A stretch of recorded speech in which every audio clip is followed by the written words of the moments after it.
எழுத்தாளர் சங்கீதப்பிரியா தக்ஷணாமூர்த்தியின் உயிரோடு உறவாடும் நேசம் இது. பாகம் 16. கதையின் குரலாக நான் உங்கள் சங்கீதப்பிரியா தக்ஷணாமூர்த்தி. காலை வேளையில் எப்பொழுதும் போல் வேதவல்லி மற்றும் தனலட்சுமி இருவரும் வீட்டு வேலை செய்யும் பெண்களுடன் சேர்ந்து வீட்டில் உள்ளவர்களின் உடைகளை எல்லாம் வீட்டின் பின்னே கிணற்று அடியில் துவைத்துக் கொண்டிருந்தனர். அப்போதுதான் குளித்து முடித்துவிட்டு குளியல் அறையிலிருந்து வெளியே வந்த தூரிகை அனைவரும் என்ன பேசுகிறார்கள் என்பதை அமைதியாக கவனிக்க துவங்கினாள். தனலட்சுமி மற்றும் வேதவல்லி இருவரும் வீட்டு வேலை செய்யும் பெண்களுடன் சேர்ந்து கலகலப்பாக பேசிக்கொண்டே உடைகளை துவைத்துக் கொண்டிருக்க, அதை கண்ட தூரிகைக்கு அவர்களின் கூட்டணியில் தானும் சேர்ந்து கொள்ள வேண்டும் என்ற எண்ணம் தோன்றியது. திருமணமான புதிதில் இந்த துணியை துவைப்பதற்கு தான் வீட்டில் ஒரு வாஷிங் மிஷின் கூட இல்லையா என்று அவர்களை ஏளனம் பேசினாள் மங்கை. ஆனால் இப்படி ஒன்றாக அனைவரும் சிரித்து பேசி மகிழ்ந்தவாறு துணி துவைப்பதில் உள்ள சுகம் என்ன என்பது இப்பொழுதுதான் அவளுக்கு புரிந்தது. இயந்திரத்தை பயன்படுத்தி உடைகளை துவைப்பது மட்டுமின்றி இயந்திரத்தனமான வாழ்க்கையைத்தான் இவ்வளவு நாள் வாழ்ந்து இருக்கிறோம் என்று அவளுக்கு இப்பொழுது உணர முடிந்தது. அதில் அமைதியாக துணி துவைக்கும் கல்லின் மீது அவள் அமர்ந்து கொள்ள, எதிர்ச்சியாக அவளின் வருகையை அப்பொழுதுதான் கண்ட தனலட்சுமி, ஆமா மருமகளே, என்ன குளிச்சுட்டு இப்படியே வந்து இங்கே உட்காந்துட்ட என்று துணியை துவைத்த வண்ணம் அவளிடம் கேட்க, ஒன்றும் இல்லை அத்தை, சும்மாதான் வந்தேன். ஏன் நான் இங்கெல்லாம் வரக்கூடாதா என்றாள் அவள். அவள் கூறியதை கேட்டு அதிர்ந்து போனவர், ஐயோ தூரியா, நான் அப்படி சொல்லலம்மா. எப்பயும் நீ இப்படியெல்லாம் இங்கே வந்து உட்கார மாட்டியே, ஆனால் இப்போ புதுசாக இங்கே வந்து உட்காந்துருக்கியே, அதனால தான் கேட்டேன் என்று அவர் வேகமாக கூற, அதை கேட்டு சிறு புன்னகை சிந்தியவள், இது எல்லாத்தையும் பழகிக்கணும்னு நினைக்கிறேன் அத்தை என்றாள் மெல்லிய குரலில். அவள் கூறியதை கேட்டு தனலட்சுமி வேதவல்லி இருவரும் ஒருவரை மற்றொருவர் பார்த்து கொள்ள, வீட்டில் வேலை செய்யும் பெண்கள் அனைவரும் தூரிகையை பார்த்து ஆச்சரியம் அடைந்தனர். ஏனெனில் அவள் அவ்வளவாக யாரிடமும் பேச மாட்டாள்.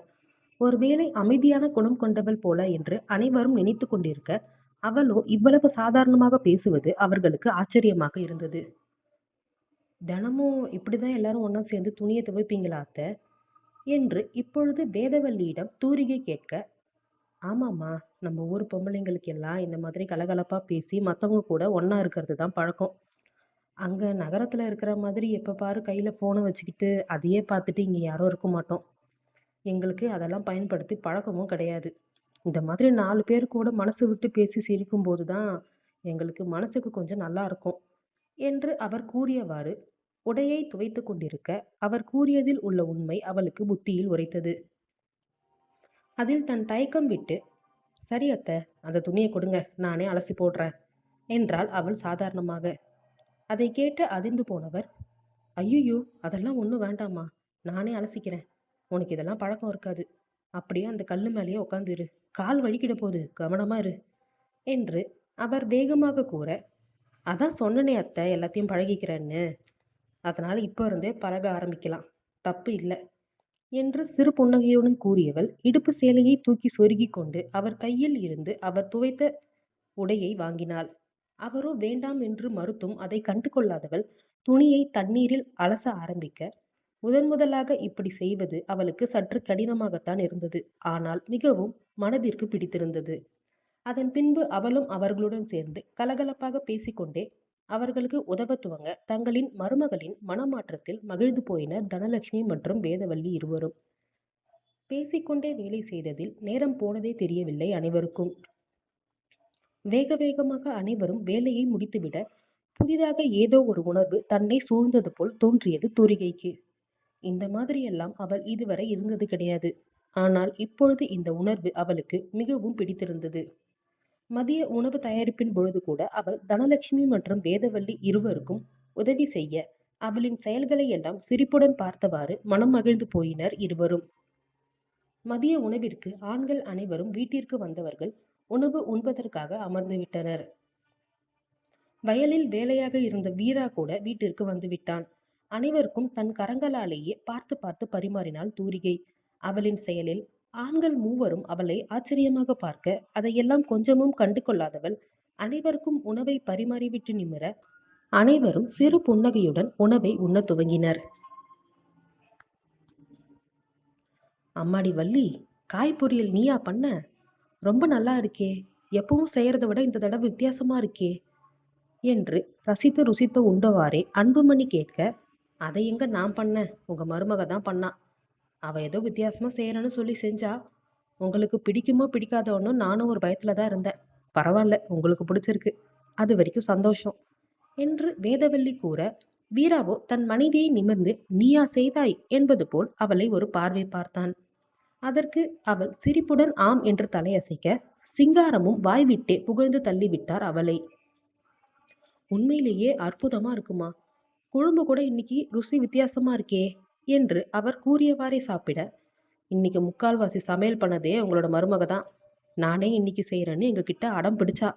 சரி நீயே பண்ணுன்னு நாங்களும் விட்டுட்டோம். முதல் தடவை செய்யும் போதே இவ்வளவு அருமையா சமைச்சிருக்கானா, அப்ப அவளுக்கு ஏற்கனவே செய்து பழக்கம் இருக்கும் போலவே என்று தன் கணவரிடம் பதில் கூறிக்கொண்டே தனலட்சுமி தூரியை திரும்பி பார்க்க, இல்ல அத்தை, அவ்வளவா பழக்கம் இல்ல. வீட்ல அம்மா சொல்லி கொடுத்துருக்காங்க. அப்பப்போ எப்பவாவது செய்வேன். அது கூட கொஞ்சம் கொஞ்சம் தான் வேலை செய்வேன்.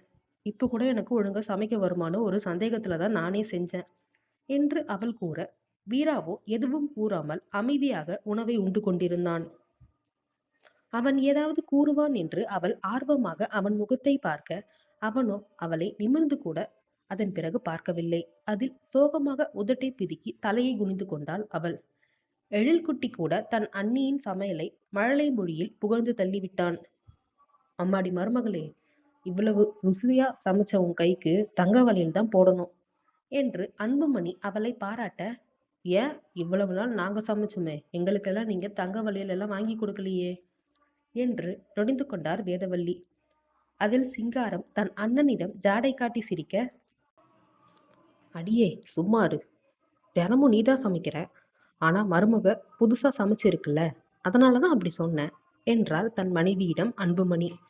ஐயோ ரொம்பத்தான் என்று மீண்டும் நொடிந்து கொண்டு வேதவல்லி அங்கிருந்து நகர்ந்துவிட, தனலட்சுமி சிரித்தவாறு அவர்கள் உண்டு முடித்த அனைத்து உணவுப் பொருட்களையும் எடுத்துக்கொண்டு அங்கிருந்து நகர்ந்தார்.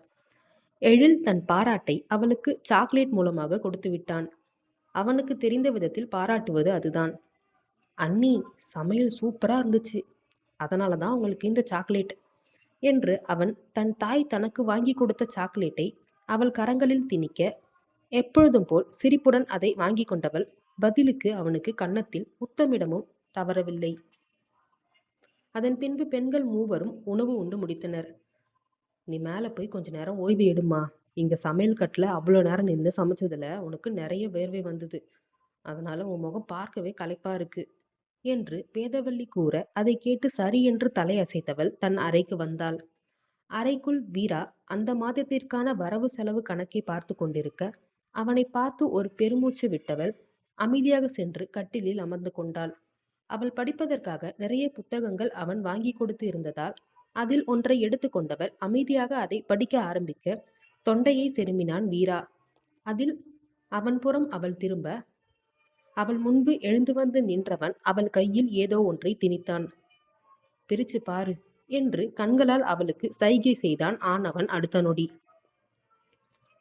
என்னவென்று புரியாமல் அதை பிரித்து பார்த்தவளுக்கு கண்கள் இரண்டும் ஆச்சரியத்தில் விரிந்தது. அதில் அழகாய் ஒரு மூக்குத்தி மின்னிக் கொண்டிருந்தது. அதை பார்த்து மகிழ்ச்சியுடன் அவள் அவனை நிமிர்ந்து பார்க்க, இன்னைக்கு வயலுக்கு தேவையான விதையெல்லாம் வாங்குறதுக்கு டவுனுக்கு போயிருந்தேன். அப்பா அங்கே நகைக்கடையை பார்க்கும்போது உனக்கு இந்த மூக்குத்தி வாங்கி கொடுக்கணும்னு ஒரு எண்ணம் வந்துச்சு. அதான் வாங்கிட்டு வந்தேன். உனக்கு பிடிச்சிருக்கா என்று அவன் ஆர்வமாக கேட்க, அதில் மகிழ்ச்சியுடன் ஆம் என்று தலையசைத்தவள் வேகமாக தான் ஏற்கனவே அணிந்திருந்த மூக்குத்தியை கழட்டிவிட்டு அவன் வாங்கி வந்த மூக்குத்தியை எடுத்து அணிந்து கொண்டாள்.